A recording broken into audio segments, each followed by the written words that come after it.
All right, everybody, welcome back to another installment in our Positive Choices Healthy Kids video series. Once again, I'm Officer Wes. And I'm Officer Brian. So today, guys, we're going to be kind of switching gears a little bit. This entire time, we've been telling you guys a lot about what to say. But what today we're going to focus on more so is how to say things. Today, we're going to be dealing with communication. Now, it sounds strange, right? You know, like we all know how to talk to each other. What's the big deal? But we have to make sure that when we're trying to get our point across, we're doing it in a way that's clear, that people understand us. Because that's the most important part about communication, is people have to receive the messages and understand them in order for everything to be understood. Now, first and foremost, there's a few main styles of communication, and we're talking about our verbal communication, the way that we talk back and forth to one another. The first style that we're going to highlight today is what we refer to as unsure communication. And Officer Brian has volunteered to demonstrate that. Hey Wes, do you want to hang out this weekend? Are you talking to me, man? You asking me a question? Yeah, you want to hang out this weekend? Where are you going? I'm not going anywhere. Ladies and gentlemen, we can see here how Brian's communication is very, very unsure. He's having a hard time getting his point of view across because in all actuality, it doesn't really look like he knows what he's talking about. I like to refer to this as the human wet noodle. He's just kind of there. He doesn't stand for anything. We don't really know what it is that he wants because he may not even be sure. He's not making great eye contact. He's kind of shuffling away from me. Everything about his communication style is sending me mixed signals. I really don't know what's going on. Lacking command presence, I guess. Lacking command presence, lacking really kind of being there and just kind of saying like, you know, hey, I'm ready to get my point of view across. But that can also be a little treacherous. If we dial it up a little bit too much, sometimes our communication skills break down as well. That's where something that we refer to as demanding communication comes into play. So Officer Brian is now going to demonstrate that demanding communication for us. Wes, would you like to hang out this weekend? Yes, please don't yell at me anymore. What? No, I need an answer now, right now. Oh, okay, yes. My mom's going to pick us up in her minivan. I need to know right now. All right, okay, will there be snacks? Goldfish, yes. Original. All right. So that is what we refer to as demanding communication. It's intense. It's in your face. He wasn't talking at me. He was yelling at me. And it really didn't feel like he had any regard whatsoever for how I felt. He was imposing his will. Now, I came into Wes's personal space and made him feel very uncomfortable. I was not inviting at all. You moved my personal space to the other side of the room, not just came into it. So this is a style of communication that really isn't how we would want to have, you know, an everyday conversation with somebody, but it can be beneficial at times. Can you think of any situation where it might be beneficial to be kind of demanding? Well, to get your point across, and I wouldn't say how I acted. I don't want anyone to think that aggressively, but you know, like you're standing up for yourself and you're asking a question to get your point across. I'm not saying how I acted just there. I would never suggest that. I would never enter someone's personal space. But, you know, to speak clearly and have control of the conversation, all right? To like let your voice be heard. Well, I think it's most beneficial, or could be very beneficial, when you need to take control. When you need to take control of that situation and get your point of view across. For instance, we've been talking a lot about what to do should somebody offer you a drug or a substance that you know you don't want to use. Demanding communication, yeah, you're right. You're not taking the other person's point of view into account, but maybe you don't want to. Maybe you want to shut that down completely and let that person know, no, I don't want whatever it is you're offering me, and you better not ask again, or otherwise I'm going to get in your face again. So that's one area where demanding communication could be beneficial to really allow you to take control. So, where's the middle ground with all this? How can we balance out between demanding and unsure? Well, I guess just making direct eye contact, speaking clearly so the person could hear you, and explaining your response or your question you have for people. Oh, okay. All right, would you mind demonstrating it for us? Sure. Hey, Wes, I was thinking about having you over this weekend. What do you think? That sounds great. I would love to come over this weekend. Cool. What we just saw, guys, is what we refer to as confident communication. Confident means that you get your point of view across clearly, easily understood, but you're also being respectful.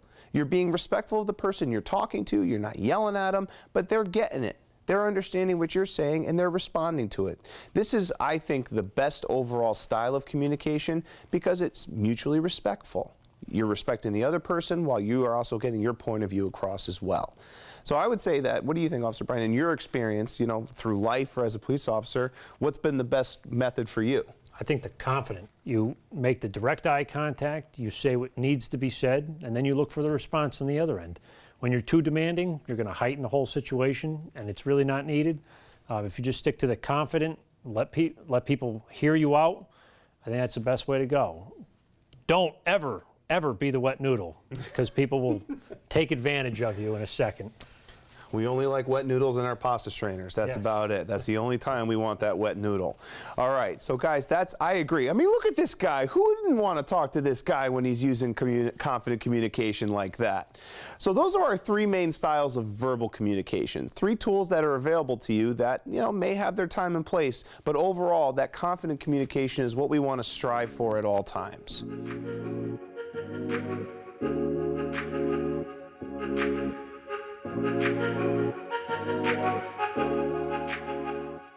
So that was a little bit about how we use our verbal communication to kind of get our point of view across and take control of the situation.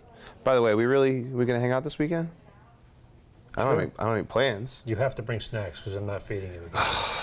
Gosh, all right, I can bring snacks. All right, so now what we're going to talk a little bit more about is how we can say things without actually saying anything at all, which is mostly what we refer to as our nonverbal communication or our body language. A lot of people hear that word body language, and you know, a lot of us hear it, but we may not know exactly what it means. But it's basically how we can tell a person if we're interested in what they have to say or if we're listening to what they have to say, just using our bodies themselves. So, for instance, Brian, are you listening? Are you paying attention? What? It was very clear here that my compatriot was not exactly interested in what I had to say or listening. As we can see, he may very well have been using his ears to hear everything I had to say, but everything about his physical appearance tells me that he doesn't really care and is listening to what it is that I have to say. His posture's kind of slumped over. He has his hands tucked in his pockets. He's kind of shuffling side to side while I'm talking. Again, he's there, but he's not really engaged in the conversation, and he's making it very clear that he doesn't care what I have to say. That's hurtful, man. It's very rude. It's hurtful. Okay. So it's very rude. Instead, we want to think of ways to position ourselves and use our bodies to show the person that we actually really care, that we're engaged in the conversation, that we really are paying attention. And also, it makes our point of view come across a lot clearer. By using positive, solid body language along with confident communication, I'm getting my point of view across and it becomes more easily understood. And more importantly, it's going to make you seem more approachable. People are going to feel more comfortable coming up and talking to you. We can see that Brian made an immediate change by simply standing up straight. Now his hands are kind of in front of him, or they could be, you know, just folded in front of his waistline or something like that. You know, they're not waving him around or anything like that, but he's got his hands up here. He's making eye contact with me now when we talk. You see, he's staring me right in the eye. He's facing me. All ways that he's showing that, hey, he cares about what I have to say, and he's interested in having a conversation with me. So, what would you like me to buy for snacks at the store this weekend, Brian?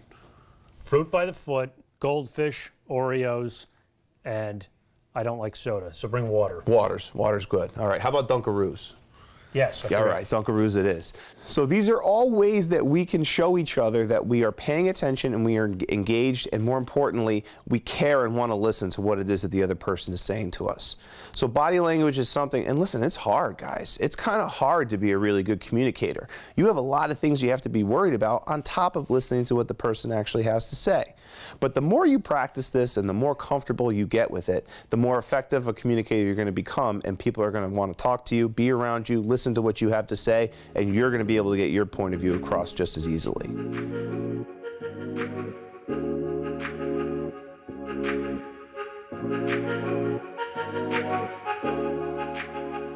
So one of our last components here for communication that we're going to wrap up with is how we can show people that we are being a more active or effective listener.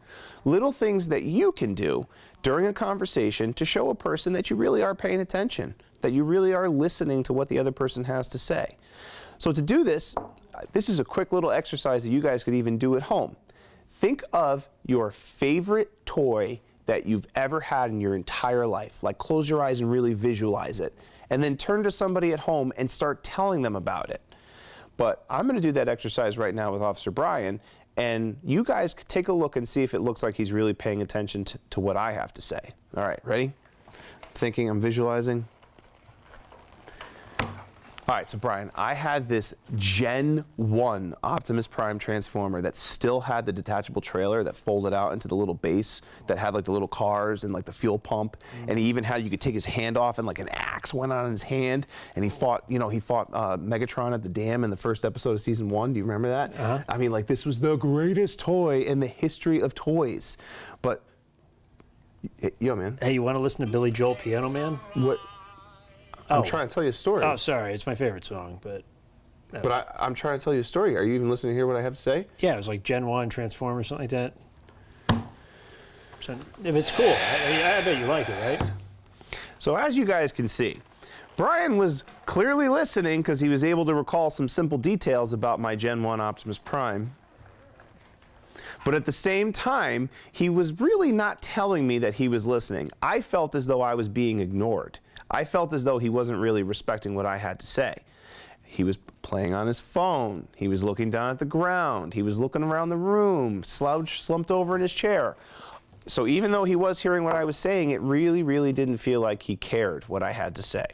Well, how would you engage in the conversation then? If maybe, you're listening to something and you want to continue the conversation with somebody, but what would you do, to extend that?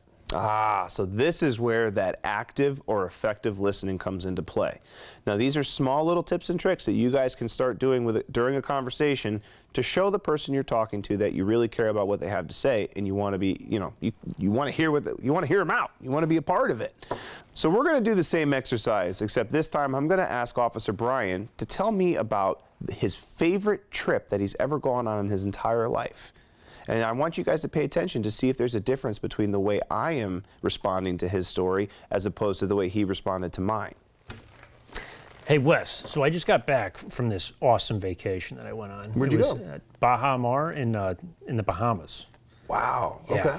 It was beautiful. Weather was like 82, sunny, slight breeze every day. I got to golf a lot on a very nice golf course, all by myself. It's nice and quiet, peaceful. The beaches, gorgeous. Really? Wow. I actually swam with pigs, believe it or not. Pigs? Like wild pigs. My yes. gosh, that sounds amazing. And dolphins that flip out of the water. They're pretty unbelievable. I've never seen that before. That sounds amazing. It doesn't. Do you like swimming? I love swimming. I would love to go swimming in the ocean with some pigs. So we should go to the Bahamas You want sometime. to go on vacation again? Yeah, sure. All right, let's go. What are we doing here? All right, so that was a little bit of a different perspective there. What were some of the things I was doing, Brian, that made it really seem like I was listening to what you had to say? Well, the first one I picked up on right away. Wes's shoulders turned towards me, so he was engaged. When you look back at me, when I was on my phone, I was turned away from him. The eye contact, Wes was looking directly at me. And then the biggest one was the questions. As I was telling Wes certain things, he was engaging in the conversation by extending it with questions for me to answer, and then I could ask him questions back. So when you really want to engage in a conversation and show that active listening to somebody, you're extending the conversation and almost assisting their talk with your questions. I couldn't agree more. These are little tips and tricks that every single one of you guys at home could start doing in your everyday lives. Now, we threw kind of a lot at you. There's a lot of things to keep in mind for just having a simple conversation. But these are little things that if you can start practicing now are going to build you into a great communicator as you go into this next stage of middle school, which is going to be critically important because remember, like we've said from day one, if you find yourself being offered something or in a situation where you don't know what to do, being able to default back to this communication, positive communication, and getting your point of view across is going to set you up for success in the long run. So that being said, guys, we want to thank you for joining us. Thanks for being a part of this again today. All right, thank you all very much. We'll see you on the next one.